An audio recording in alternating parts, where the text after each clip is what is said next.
Om Swastiastu. Terima kasih kepada Ibu dosen dan teman-teman atas waktu yang telah diberikan.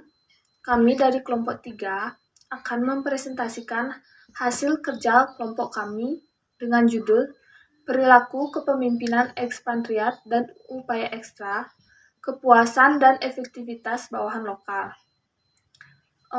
Guna memenuhi tugas dari mata kuliah Manajemen Sumber Daya Manusia Internasional. Pertama-tama, izinkan kami memperkenalkan diri terlebih dahulu.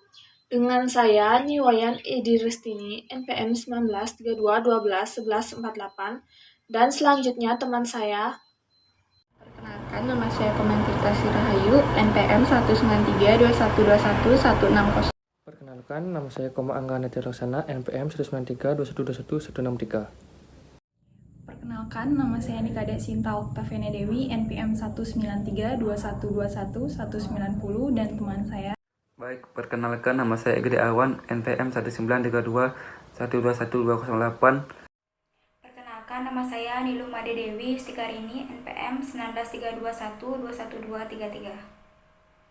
Perkenalkan, nama saya Igede Andrian Swastawa, NPM 19321212268. Adapun topik yang kami bahas hari ini, yang pertama, kepemimpinan transformasional, yang kedua, kepemimpinan transformasional dan hasil kinerja, yang ketiga, perspektif Australia tentang kepemimpinan transformasional, yang keempat, investigasi saat ini dan hipotesisnya, yang kelima, metode penelitian, yang keenam, hasil dari penelitian, yang ketujuh, peserta penelitian, yang kedelapan, pengujian hipotesis, yang kesembilan, diskusi, dan yang kesepuluh, batasan studi dan studi masa depan. Langsung saja ke materi yang pertama, yaitu kepemimpinan transformasional. Dalam karya klasiknya yang berjudul Kepemimpinan, Burns pada tahun 1978 berusaha menghubungkan peran kepemimpinan dan pengikut dengan mengklasifikasikan kepemimpinan menjadi dua kategori. Yang pertama yaitu kepemimpinan transaksional, yang kedua kepemimpinan transformasional. Materi yang kedua yaitu kepemimpinan transformasional dan hasil kinerja. Menurut Bass pada tahun 1985, percaya bahwa pemimpin yang menunjukkan perilaku transformasional cenderung lebih efektif daripada pemimpin yang melakukan perilaku transaksional. Secara khusus, 4 faktor transformasional tampaknya memiliki dampak positif yang lebih kuat pada hasil kepemimpinan, seperti upaya ekstra, efektivitas, dan kepuasan di antara pengikut daripada 3 bawahan transaksional. Materi selanjutnya akan dilanjutkan oleh teman saya. Selanjutnya yaitu perspektif Australia tentang kepemimpinan transformasional. Penelitian awal tentang kepemimpinan transformasional telah dilakukan dan dilaporkan Australia sejak tahun 1990. Perry dan Seros 1996. Sejak itu, kepemimpinan transformasional telah digunakan sebagai kerangka teoritis untuk menyelidiki gaya kepemimpinan Australia dari berbagai organisasi.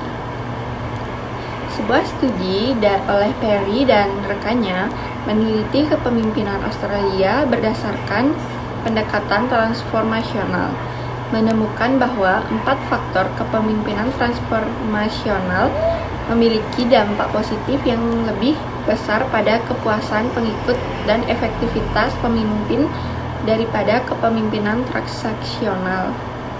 Selanjutnya, investigasi saat ini dan hipotesisnya. Penelitian ini bertujuan untuk mengetahui, pertama, apakah perilaku kepemimpinan manajer ekspatriat seperti yang dirasakan oleh diri mereka sendiri dan bawahan lokal mereka cenderung lebih transformasional atau transaksional kepemimpinan. Yang kedua, bagaimana perilaku kepemimpinan yang ditampilkan oleh ekspatriat terkait dengan upaya ekstra, kepuasan, dan efektivitas di antara bawahan lokal. Baik, yang selanjutnya ada metode. Dua populasi target dipilih untuk penelitian ini, yaitu manajer ekspatriat Australia di Thailand dan bawahan langsung mereka di Thailand. Menurut Direktori Anggota Kamar Dagang Australia Thailand di Bangkok, 95 ekspatriat Australia memenuhi kriteria untuk berpartisipasi. Dalam memilih kelompok sampel untuk populasi kedua, dua bawahan Thailand dipilih langsung oleh masing-masing atasan Australia untuk melengkapi kuesioner penelitian. Paket penelitian termasuk surat pengantar bahasa Inggris dan bahasa Thailand, salinan kuesioner dalam bahasa Inggris untuk manajer Australia, dan 2 salinan kuesioner Thailand untuk bawahan Thailand, dan 3 amplop pengambilan perangko yang ditujukan langsung kepada peneliti dikirim langsung ke 95 manajer ekspatriat Australia. Perilaku kepemimpinan transformasional dan transaksional diukur dengan kuesioner kepemimpinan multifaktor yang dikembangkan oleh Bass dan Avolius 1997. Ada 2 jenis kuesioner MLQ yang digunakan dalam penelitian ini. Yang pertama, formulir pemimpin, di mana pemimpin menilai dirinya sendiri sebagai pemimpin digunakan dengan ekspatriat Australia, dan yang kedua, formulir penilai, di mana pengikut menilai pemimpin mereka digunakan untuk mendapatkan persepsi bawahan Thailand tentang pemimpin Australia mereka. Baik, yang selanjutnya ada hasil. Pemeriksaan keandalan untuk MLQ Inggris dan MLQ Thailand dilakukan untuk memberikan bukti bahwa instrumen kepemimpinan, terutama setelah menerjemahkan dari bahasa Inggris ke bahasa Thailand, menghasilkan data yang telah dirancang. Nilai Cronbach alpha yang dihasilkan adalah alpha 0,86 untuk MLQ asli dan alpha 0,87 untuk MLQ yang diterjemahkan. Nilai reliabilitas yang diperoleh dari kedua MLQ lebih besar dari 0,70 menunjukkan penerimaan pengujian penelitian. Ini juga menunjukkan bahwa dalam penelitian ini skalanya sangat andal dan keandalan versi terjemahan bahasa Thailand mirip dengan versi bahasa Inggris. Baik, saya akan melanjutkan presentasi dengan materi peserta. Sebanyak 47 kuesioner yang dapat digunakan diperoleh tingkat respon 50%, dengan mayoritas 41 dengan persentase 87,2% dari peserta Australia adalah laki-laki. Dan 12,8% dengan mayoritas 6 adalah manajer perempuan Australia. Sebagian besar peserta berusia antara 30 sampai 49 tahun dengan persentase 76,3% dan berpendidikan baik dengan persentase 80,9% dan memiliki setidaknya gelar sarjana atau yang lebih tinggi. Berdasarkan tingkat manajemen peserta, 33 peserta Australia dengan persentase 70,2% berada di tingkat eksekutif manajemen, direktur, wakil presiden, dan tingkat dewan atau yang lebih tinggi yaitu CEO. Di organisasi mereka, sisanya 14 ekspatriat dengan persentase 29,8% berasal dari level manajemen menengah.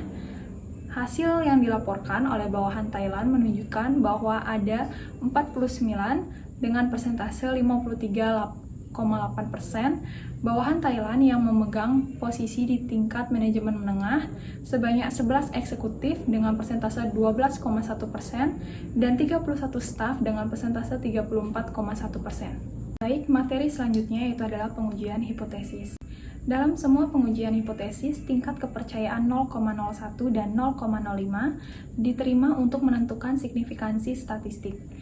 Berikut tabel rata-rata standar deviasi dan t-test untuk skor rata-rata MLQ membandingkan penilaian diri Australia dengan penilaian bawahan Thailand.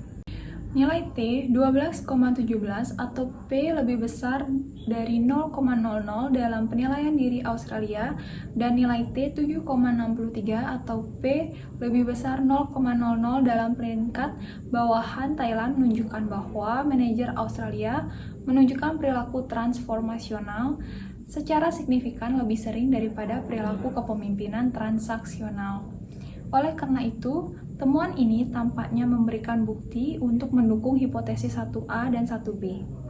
Mayoritas manajer Australia dalam penilaian mereka sendiri menunjukkan perilaku transformasional dengan rata-rata 3,05, sedangkan perilaku transaksional hanya ditampilkan rata-rata 2,08. Hasil yang diperoleh dari 91 bawahan Thailand berjalan ke arah yang sama, yaitu pemimpin Australia mereka menunjukkan pola perilaku transformasional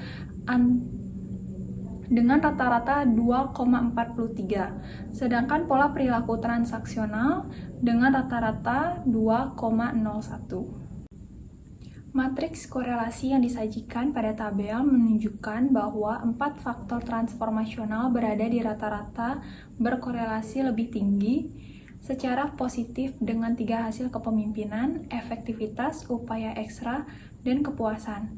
Jika dibandingkan dengan faktor transaksional dan non-kepemimpinan, 4 faktor transformasional itu adalah signifikan positif terkait dengan 3 hasil kepemimpinan di kedua sampel, yaitu nilai R berkisar dari 0,39 hingga 0,66 untuk sampel Australia, dan dari 0,40 hingga 0,73 yaitu untuk sampel Thailand.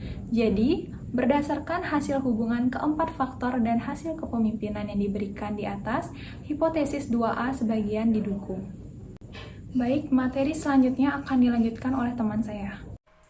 Baik, di sini saya akan melanjutkan presentasi dari teman saya. Pada tabel yang telah dipaparkan ini, mempertimbangkan hipotesis 2B, hasil hubungan antara faktor imbalan kontingen transaksional dan set hasil kepemimpinan menunjukkan bahwa faktor penghargaan kontingen secara signifikan berhubungan positif dengan 3 hasil. Pola hubungan ini diamati untuk sampel Australia dan Thailand, yaitu nilai min R berkisar dari 0,34 di mana P lebih kecil 0,05 dalam sampel Australia menjadi 0,70 di mana P lebih kecil dari 0,01 dalam sampel Thailand. Sebagai hasil dari hubungan yang signifikan antara imbalan kontingen dan 3 hasil, hipotesis 2B didukung sepenuhnya. Hasil yang disajikan pada tabel 2 sebagian mengkonfirmasi hipotesis 2C yang berkaitan dengan hubungan yang signifikan antara manajemen dengan pengecualian aktif dan serangkaian hasil kepemimpinan.